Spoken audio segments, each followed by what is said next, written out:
So, good morning, class 12 students. Today we are going to study the next topic of chapter 5, magnetization and magnetic intensity. Magnetization and magnetic intensity हम क्यों पढ़ रहे हैं?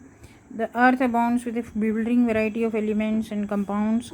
In addition, we have been synthesizing new alloys, compounds and even elements. One would like to classify the magnetic properties of these substances. In the present section, we define and explain certain terms which will help us to carry out this exercise.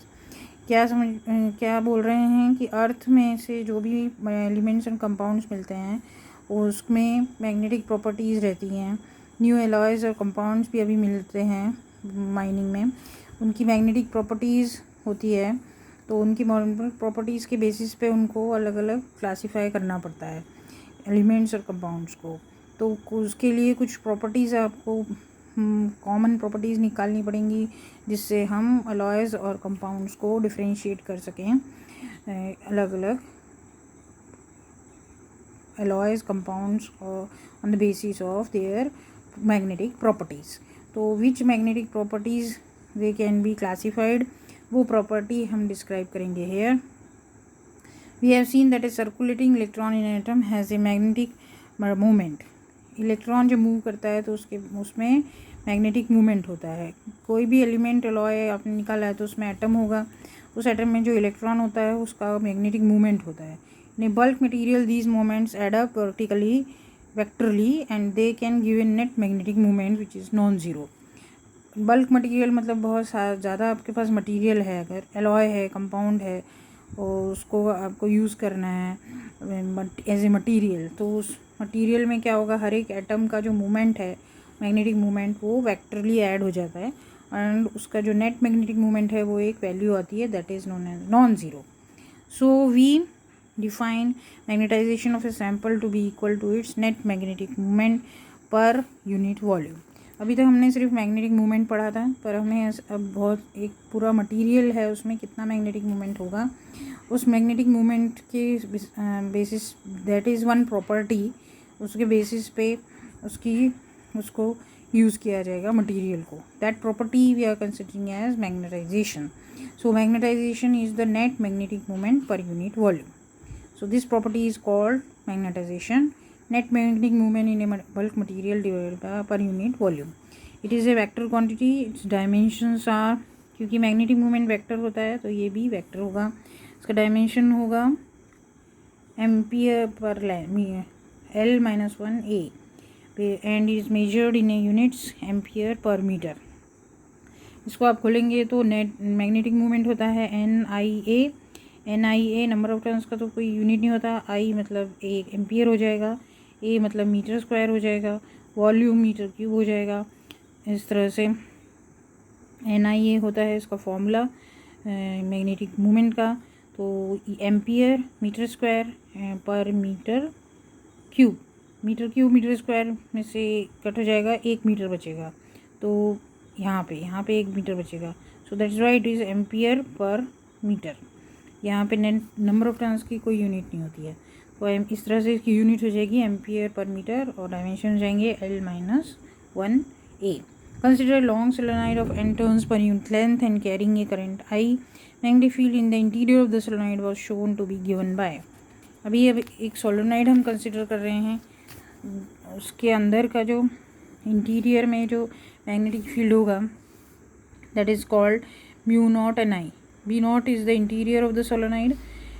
If the interior of the solenoid is filled with a material with non-zero magnetization, उसके अंदर हमने एक material भर दिया है, उसको strength बढ़ाने के लिए अंदर आयरन, हम कोई एलॉय या आयरन भरते हैं, उसका मैग्नेटाइजेशन है कुछ नॉन ज़ीरो, कोई वैल्यू रहेगी उसके मैग्नेटाइजेशन की. The field inside the solenoid will be greater than B0 जो था तो वो बढ़ जाएगा ना फील्ड, अगर हम कोई मटेरियल उसके अंदर इंसर्ट कर देते हैं. वो हम पहले पढ़ चुके हैं. कोर में अगर हम कुछ आयरन को बनाते हैं या कोई एलॉय बनाते हैं तो इंसर्ट करते हैं तो strength of magnetic field increases. तो इंक्रीज्ड मैग्नेटिक फील्ड कितनी हो जाएगी, B=B0 plus BM. BM is the field net B in the interior solenoid, magnetic field due to material added. BM is field contributed by the material core, जो हमने material add किया है अंदर. तो total net magnetic field will be B0 plus BM. This is the solenoid की है और ये material added. It turns out that this additional field BM is proportional to the magnetization of the material. अब जो हमने insert किया है core, उसकी जो मैग्नेटिक फील्ड है वो उसके मैग्नेटाइजेशन के प्रोपोर्शनल रहेगी. तो प्रोपोर्शनलिटी साइन हटाएंगे तो उसका फॉर्मूला आ जाएगा BM equal to μ0 M. So where μ0 is the same constant permittivity of vacuum that appears in the Biot-Savart law. Now it is convenient to introduce another vector field H called the magnetic intensity. यहाँ पे एक और नई property add हो रही है, that is magnetic intensity. Magnetic intensity is nothing but B by μ0 minus M, where H is the same dimensions as M. ये इन तीनों के डायमेंशंस सेम रहेंगे क्योंकि सेम डायमेंशंस वाले ही तो माइनस होंगे ना. तो इन दोनों का और इसका डायमेंशन सेम रहेगा. मैग्नेटाइजेशन का डायमेंशन हमको पता है L-1A. So is measured in unit of ampere per metre. इस भी एम्पियर पर मीटर, इसकी भी यूनिट एम्पियर पर मीटर, इसकी भी unit ampere per metre. Thus the total magnetic field B is written as, अभी total magnetic field क्या हो जाएगा, μ0, this will go this side, that will become H plus M and then μ0. So it will be H plus M into μ0. We repeat our defining procedure. We have partitioned the contribution or to the total magnetic field inside the sample into two parts. One due to external factors such as the current in the solenoid. This is represented by H. Other is due to the specific nature of magnetic material, namely M. The later quantity can be influenced by external factors. This influence is mathematically expressed as later quantity मतलब magnetisation. पहले हमने ये वाला material वाला magnetic field निकाला material डालने से, और दूसरा वाला मैग्नेटाइजेशन की वजह से M. And H is external factors. H जो आता है वो external one due to external factors की वजह से, that is represent by H. Then here M is equal to the dimensionless quantity. यहाँ पे एक नया कांस्टेंट ऐड हो रहा है, x के फॉर्म में इसको बनाते हैं. This influence is mathematically expressed as M equal to XH. जो मैग्नेटाइजेशन है वो एक्सटर्नल फैक्टर्स पे डिपेंड करता है, तो उसका ये फॉर्मूला का M equal to XH, where X is a dimensionless quantity is appropriately called magnetic susceptibility.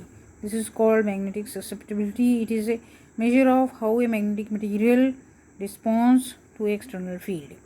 External field अगर हम अप्लाई करेंगे तो उस पर ये कैसे रिस्पॉन्ड करेगा, उसके लिए ये वाला कांस्टेंट ऐड होता है. देन इसकी वैल्यूज़ यहाँ पे लिस्ट की है नेक्स्ट आगे टेबल में. It is small and positive for materials which are called paramagnetic. It is small and negative for materials which are diamagnetic. In the latter case M and H are opposite in direction.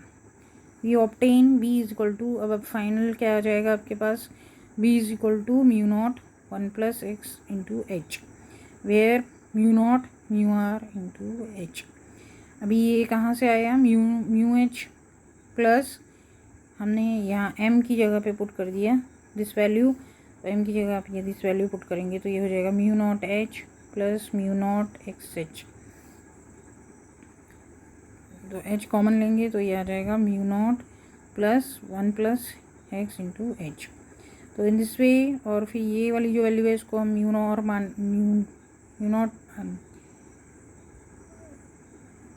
मान लेंगे तो ये हो जाएगा μ0 μr H. That will be mu H, where mu r equal to 1 plus X is a dimensionless quantity called relative magnetic permeability of the substance. It is the analog of dielectric constant in the electrostatics. Electrostatics में जो dielectric constant था वो और इसकी value in दोनों same रहते हैं. Magnetic permeability of the substance is mu and it has the same dimensions in units as mu0. Mu is equal to mu0 mu r equal to mu0 1 plus X. ये हम पहले पढ़ चुके. The three quantities and are interrelated, only one of them is independent. Given one, the other two may be easily determined. इसमें से एक अगर suppose ये मिल गया आपको तो ये और ये फाइंड कर सकते हैं. कोई भी तीनों में से एक मिल जाती है वैल्यू तो बाकी दो फाइंड कर सकते हैं.